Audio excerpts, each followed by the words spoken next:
السلام علیکم، دی بیچمنٹ میں خوش آمدید. میں ہوں آپ کا ہوسٹ، آپ کا دوست ثاقب ہارون، اور آج آپ کی خدمت میں دوبارہ ایک نئے ایپیسوڈ ایک نئے بیچمنٹ کے ساتھ حاضر ہوئے ہیں. آج کی ہمارے بیچمنٹ جو ہے وہ اہل زباں ہے اور بڑی ہی نفیس اردو جو ہے. آج بھی کچھ اچھے اردو بولنے والے ہیں، ان میں سے ایک ہے. موصوف کا تعلق جو ہے وہ ایک تعلیمی ادارے سے ہے. آپ جو ہے ایجوکیشنسٹ بھی ہیں، ایک بہترین ٹیچر بھی ہیں، مختلف ایجوکیشن انسٹیٹیوٹ میں اپنی خدمات سر انجام دے رہے ہیں. آپ پولیٹیکل سائنس میں ایم اے کر چکے ہیں اور ابھی سی ایس ایس کی تیاری کرواتے بھی ہیں اور خود بھی کر رہے ہیں، ایم فل کرنا چاہ رہے ہیں پولیٹیکل سائنس کے اندر. تو آج کے ہمارے شاہی بیچ میٹ کو ویلکم کرتے ہیں مسٹر نواز. جی نواز صاحب، کیسے ہیں آپ؟ الحمدللہ خیر خیریت سے. کیسا فیل ہو رہا ہے آج آپ ہمارے شو پر آئے ہیں؟ کیا سوچ کر آئے ہیں؟ دراصل جب آپ سے میری گفتگو ہوئی تو اس وقت ارادہ یہی تھا کہ جب یہاں پہ جاؤں گا تو حال دل کھول کے بیان کروں گا. حال دل کھول کے بیان کریں گے؟ حال دل بیان کروں گا. دل میں وہ تمام تر باتیں جو پنہاں ہیں اس کو ان کا آپ اظہار کریں گے. تو پہلے آپ اپنے بارے میں ذرا بتائیے، کیا کر رہے ہیں لائف میں، کس بیک گراؤنڈ سے ہیں؟ میں ایک اردو اسپیکنگ فیملی سے ہوں. میرا ننیال جو ہے وہ میمن ہے، اور دراصل یہ شادی کچھ اس طرح ہوئی کہ ننیال اور ددیال دونوں نارتھ میں رہتے تھے. اچھا. تو نانا جو تھے وہ والد کے بہت اچھے دوست تھے. تو ورنہ عام طور پہ میمن اس طرح نہیں ہوتا. تو میرا ننیال جو ہے وہ کتیانہ میمن ہے، اور ددیال جو ہے وہ امبالہ فیملی سے بلانگ کرتا ہے. امبالہ سویٹس وغیرہ کا نام سنا ہوگا، تو امبالہ فیملی سے بلانگ کرتا ہے. صحیح. تو لائف میں ابھی آپ کیا کر رہے ہیں؟ لائف میں اس وقت میرا ماسٹرز کی طرف ماسٹرز ہو چکا ہے، ایم فل کی طرف گامزن ایم فل کا ارادہ ہے، اور ساتھ میں سی ایس ایس کی پریپریشن کر رہا ہوں اور پڑھاتا بھی ہوں. اچھا، پولیٹیکل سائنس آپ نے کیوں چنا؟ کیونکہ آپ کی اس ایج میں تو لوگ جو ہے ایم بی اے کرنا چاہتے ہیں، کوئی بینک میں نوکری مل جائے. آپ نے یہ منفرد شعبہ کیوں چنا ہے؟ دراصل بچپن سے ایک منفرد سوچ رہی ہے. اب ہر کوئی جس جگہ جا رہا ہے اس جگہ میں بھی جاؤں تو کیا فائدہ. کوئی علیحدگی، کوئی یونیکنیس ہونی چاہیے آپ نے. اور دوسری چیز یہ ہے کہ ایک چیز ذہن میں سوچی ہوئی تھی کہ معاشرے کو کچھ سدھار پیدا کرنا ہے. تو سدھار آپ وہاں پیدا کرتے ہو جہاں سب سے زیادہ بگاڑ ہو. اچھا.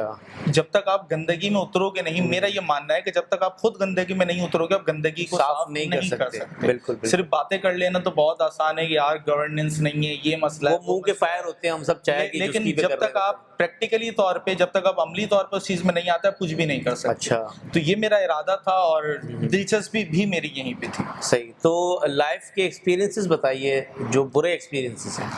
برے ایکسپیرینس سے تو لائف بھری ہوئی ہے. اور اچھا، برے ایکسپیرینسز نے جتنا سکھایا مجھے، میں سمجھتا ہوں کہ اللہ کی طرف سے برے ایکسپیرینس بھی میرے لیے تحفے کے طور پہ آئے تھے، مجھے سکھا کر گیا. اور میں اس وقت آپ کے سامنے بیٹھا ہوں تو اپنے ان ایکسپیرینسز کی وجہ سے بیٹھا ہوں.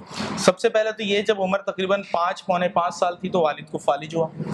والد پیرالائز ہوئے، اور اس کے بعد تقریباً 2 سال کے بعد والد کو فالج کا دوسرا اٹیک ہوا. تو جو سورس آف انکم وہ صرف والد تھے، تو سورس آف انکم والد بالکل بیڈ پر آ گئے. اور والد کے علاج معالجے کے لیے جتنا کچھ گھر میں جمع پونجی تھی، امی کے زیورات وغیرہ، وہ سب بیچنے پڑے. اچھا. تو والد کا علاج جس نے جہاں بتایا، جس طرح کا علاج بتایا، چاہے وہ طبی ہو یا پھر حکیم کے پاس، یہ جو بھی روحانی جو بھی ہو، وہ سب علاج کروایا. اور اس میں جو گھر میں جو جمع پونجی، والدہ کی جو پیسے تھے یا جو بھی زیورات تھے، وہ سب بکے. اس میں پھر تعلیم کا بھی حرج ہوا کہ تعلیمی، ظاہر سی بات، وہاں نارتھ میں جہاں ہم رہتے تھے وہاں تعلیم ہم وہاں کے سب سے مہنگے اسکول میں پڑھتے تھے. اچھا، نارتھ سے مراد نارتھ نازم آباد ہے؟ نارتھ کراچی اور نارتھ نازم آباد. نارتھ کراچی 11 سیکٹر 11B میں رہائش تھی. تو وہاں کے بہت اچھے اسکول میں پڑھتے تھے. لیکن پھر جب والد کو فالج ہو گیا تو افورڈ سے باہر ہو گیا. تو تعلیمی تقریباً کوئی 2 سال کا گیپ آیا تھا. اچھا، یہ ڈاؤن فال تھا آپ کی لائف کا باقاعدہ طور پہ یوں سمجھ لیں لائف اسٹک ہو چکی تھی، رک گئی تھی. سو اس ڈاؤن فال نے آپ کو کیا کیا چیزیں جو مین تھی وہ سکھائی؟ سب سے پہلے تو یہ سکھایا کہ جو اپنے ہوتے ہیں وہ ضروری نہیں اپنے ہی ہوں. جی. اور یہ وقت ہوتا ہے اپنوں کا. میں نے ایک غزل لکھی تھی والد کے اوپر، اس میں بھی میں نے اس چیز کا اظہار کیا تھا. آپ کے سامنے بھی ایک مشاعرہ تھا، مشاعرے میں میں نے پڑھی تھی. شعر کچھ یوں تھا کہ تمہارے بعد، والد کے انتقال کے بعد، تمہارے بعد میں نے کئی روپ دیکھے، جو اپنے تھے وہ دراصل اپنے نہ تھے بابا. بڑا ہی خوبصورت یہ ایک مصرع ہے. بڑا پوری غزل میں نے سنی ہوئی ہے، نظم سنی ہوئی ہے، بڑی ہی پیاری، بڑے جذبات سے بھری ہوئی ہے. اور ابھی بھی ہیں آج کل کے نوجوان جو اس طرح کی جو ہے وہ شاعری لکھتے بھی اور اشعار کہتے بھی ہیں. تو آپ کی لائف میں اب تک کے اچیومنٹس بتائیے ذرا ہاشمی صاحب. اچیومنٹ میں اگر میں گننے جاؤں تو اچیومنٹ مجھے کہیں نہ کہیں ایسے لگتا ہے کہ اچیومنٹ تو میں نے کچھ حاصل کی ہی نہیں. اچھا. کیونکہ اگر میں نے کسی چیز کو اچیومنٹ مان لیا تو میں یہ خوفزدہ ہوتا ہوں کہ کہیں میں رک نہ جاؤں. کیونکہ لیکن مائل سٹونز ہوتے ہیں نا, کچھ منزلیں طے کرتا ہے بندہ. مائل اسٹون میں اس چیز کو کاؤنٹ کروں گا کہ میں نے کتنوں کا انسپائر کیا, یہ صرف میرا مائل اسٹون ہے. اگر زندگی میں یہ سمجھوں کہ میں نے یہ حاصل کر لیا وہ حاصل کر لیا تو میں غلط ہوں گا, کیونکہ زندگی ایک مسلسل صحیح ہے. اچھا.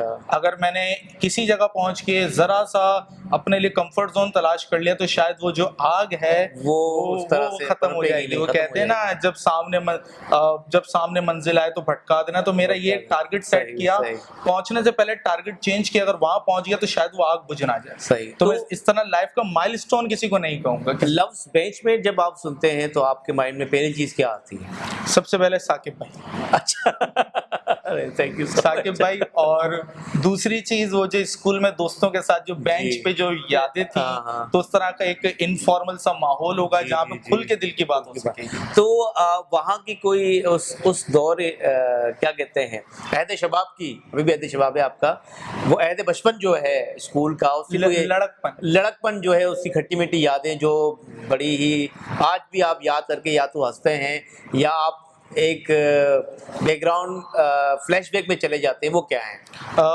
واقعی ایسی بہت ساری یادیں. اور میری جو پڑھائی ہے وہ بھی یہیں کھٹا مارکیٹ سے المخدوم اسکول سے. اچھا. میرا میٹرک یہیں سے تھا, کیونکہ جب وہاں سے شفٹ ہو کر آئے تو پھر میں نے یہیں سے غالباً KG2 سے, تو اس دور میں تو اب تو پری پرائمری اور پتہ نہیں کیا کیا آ گئی ہے, تو KG2 سے سٹارٹ کیا تھا اور میٹرک میرا یہیں سے ہوا. تو بہت اچھی یادیں ہیں, کیونکہ 7-8 تک میں اچھا پڑھنے والا بچہ رہا تھا. تو اس کے بعد پھر گھریلو معاملات ایسے ہو گئے کہ پریشر بڑھتا چلا گیا, تو اس کے بعد پھر پڑھائی میں دل نہ لگا. اس سے پہلے کلاس کا مانیٹر مجھے بنایا جاتا تھا اور وہ ساری چیزیں. پھر اس کے بعد اب جو وہ ایک فرسٹریشن تھی, اس فرسٹریشن کو نکالنے کے لیے ہم کلاس میں مستیاں کرتے تھے. لیکن 2 طرح کے مستی خور جو بچے ہوتے ہیں وہ 2 طرح کے ہوتے ہیں. ایک تو وہ ہوتے ہیں جو ہوتے ہی مستی خور ہیں, دوسرا وہ جو کہیں نہ کہیں اپنی توجہ کسی اور چیز پہ مبذول کرنے کے لیے وہ اس کا حصہ بن جاتا ہے. جی, تو میں دوسری ٹائپ والا تھا کہ گھر میں جو ماحول ہے اور وہ جو معاملات ہیں ان سے ذرا ڈائیورٹ ہو بندہ اس سے اور ڈپریشن سے نکلنے کی کوشش. جی, تو مستیاں وغیرہ کرتے تھے ہم, لیکن والدہ میری اس چیز میں ذرا اسٹرکٹ تھی اور حالات بھی کچھ ایسے تھے کہ مجھے زیادہ وقت گھر میں بتانا پڑتا تھا. تو آج بھی آپ کو اپنا کون سا بینچ میٹ یاد ہے پر نام کے ساتھ, اور کیوں؟ میں اپنے دوست اور دشمن کو کبھی نہیں بھولتا. مجھے اپنے سارے بیچمنٹس آج بھی یاد ہیں اور اب بھی ان سے باتیں ہوتی ہیں. حتیٰ کہ میرا جو نارتھ کراچی میں جو دوست تھے ان سے بھی باتیں ہوتی ہیں. تو آپ ماشاءاللہ اتنے خوش شکل ہیں, تو کبھی اٹریکٹ ہوا کوئی آپ کی طرف؟ سر یہ تو ایک فطری حقیقت ہے, اگر میں انکار کروں تو یقیناً جھوٹ ہوگا. یقیناً وہ جھوٹ ہوگا. عام طور پہ وہ عام لوگ امام صاحب کی بہن کے بیٹے بن رہے ہوتے ہیں, تو میرا ایسا کوئی معاملہ نہیں ہے. اور الحمدللہ میں انگیجڈ ہوں. آپ انگیجڈ ہیں, کمیٹڈ ہیں. تو آپ کی یہ جو ریلیشن شپ ہے یہ بائی چانس ہے بائی چوائس ہے؟ یہ والدہ کی دوست ہے, ان کی بیٹی ہے. اچھا, تو آپ نے مطلب یہ ارینج ہے, اور میں نے تو منگنی ہو جانے کی یعنی بات پکی ہو جاتی اس کے بعد میں نے تصویر دیکھی تھی. اچھا, یوں سمجھ لیں کہ میں نے تو بس ایک, لیکن الحمدللہ ان کی قرآن نازل ہوئی ہے. لیکن الحمدللہ میں نے واقعی جیک پاٹ پایا ہے. تو آپ کا جو ہے جیک پاٹ نکلا ہے. تو کبھی کارڈ میں کوئی پرائیویٹ میسج آیا عید کارڈ میں؟ نہیں سر. افیکشن کا کوئی دیکھیں, یہ آپ نے کہا نا فطرت انسانی ہے, کوئی نہ کسی طرف مائل ہو جاتا ہے, اور تو کبھی ایسا ہوا؟ سر دیکھیں, آپ جتنا ایکسس دیں گے, آپ جتنا یعنی کہ جتنا اسپیس دیں گے وہ اتنا آتے ہیں. اس سے زیادہ اگر ہم نے دوست بن کے پڑھانا ہوتا ہے لیکن دوستی نہیں کرنی ہوتی. ہمیں پتہ ہے کہ لمٹس کیا ہیں, ہماری لمٹس کیا ہیں اور ہمیں وہاں پہ کیا لمٹس دینی. کیونکہ ٹیچنگ کے شعبے کو جہاں میں نے دیکھا تو یہاں پہ 2 چیزیں, ایک آپ کی زبان, دوسرا آپ کا کردار. اگر یہ 2 چیزیں آپ کے پاس نہیں ہے تو آپ اس فیلڈ میں رہیں گے. یہ سوال میں نے اس لیے پوچھا کیونکہ میں نے بھی میٹرک کے بعد سے پڑھانا شروع کیا. جب میں نے میٹرک ختم کیا تو میں نے پڑھانا شروع کر دیا. تو ایک سے ایکسپیرینس آتے ہیں, تو جن کے پاس ہم آج بھی جا رہے ہیں, میرے ٹیچر استاد, انہوں نے یہی چیز سمجھائی تھی کہ آپ کا کردار مطلب وہ ہمیں بڑا بتاتے تھے, جھنجھوڑتے تھے, کیونکہ ہم نوجوان تھے, اور نوجوان تو آپ کو پتہ بھی کہیں کسی بھی گلی میں گھس جاتا ہے.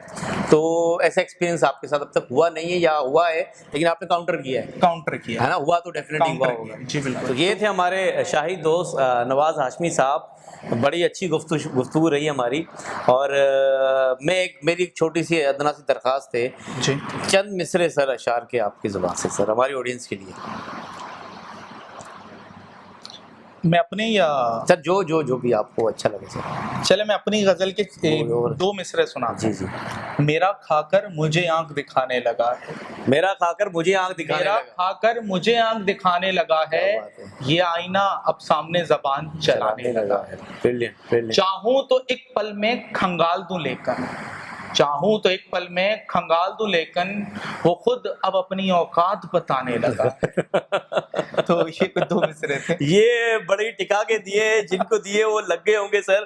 تو یہ ہمارا بیسمنٹ کا پلیٹ فارم ہے جہاں پر آپ آ کر اپنی ایموشنز, اپنی فیلنگ, اپنی سکسیز, اپنی فیلئر شیئر کر سکتے ہیں. اور اسی طرح آپ ہمارے ساتھ بنے رہیے, ہمارے اس شو کو سپورٹ کرتے رہیے. ہمارے چینل کو جو ہے سر منجن بیچ لیں, ہمارے چینل کو جو ہے سبسکرائب کیجیے, شیئر کیجیے, لائک کیجیے, اور ہمارے اس شو کا حصہ بننے کے لیے ہمیں کمنٹ میں اپنا نمبر یا نام لکھیے. ہماری ٹیم آپ سے رابطہ کرے گی, اور آپ ہمارے ساتھ یہاں پر ہمیں ایز مینجمنٹ جوائن کر سکتے ہیں. اپنا خیال رکھیے گا. اللہ حافظ.